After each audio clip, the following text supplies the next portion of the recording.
So today my topic is all about the midpoint method. So midpoint method is a one-step method for numerically solve differential equations.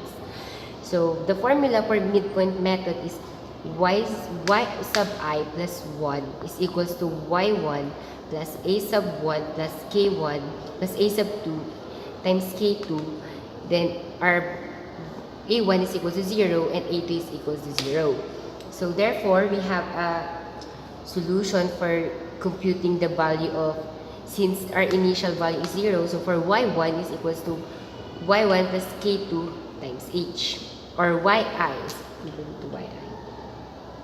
Then for getting the value of k1 is equals to f times x sub I y1, then k2 is equals to f times the quantity of x sub I plus h over 2, then y sub I plus h over 2 times k1.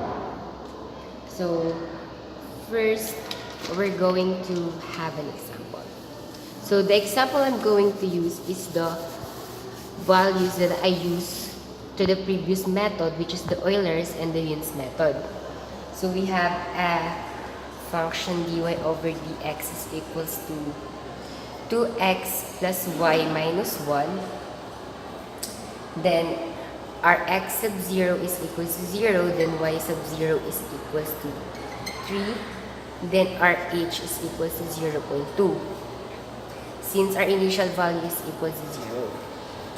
So again, k1 with the formula of f times x sub I, then y sub I, where our x sub I, or our x sub 0 is equals to 0, then positive 3 for the y. So let's substitute it to the given function. So f is equals to 2 times 0 plus 3 minus 1. So our k1 is equivalent to 2. So for getting the value of k2 is equals to the formula f times x sub I plus h over 2. Then for our y sub I, or y sub 0 is equals to y sub I plus h over 2 times the k1. So it's equals to, so 0 plus 0.2 over 2, then 3 plus 0.2 over 2, then our k1 is equals to times 2. So let's compute. There's the calculator. So the bulk for 0 plus 0.2 is equals to, over 2 is equals to 0.1. Then for 3 plus 0.2 over 2 times 2, it's equivalent to 3.2.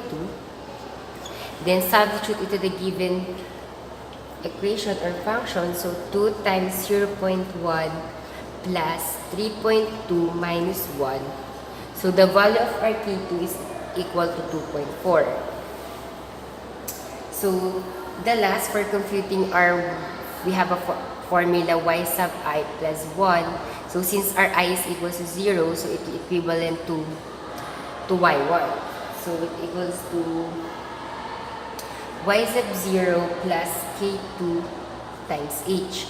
So our y1 is equals to y sub 0 is equal to 3 plus our k2 is 2.4 times 0.2.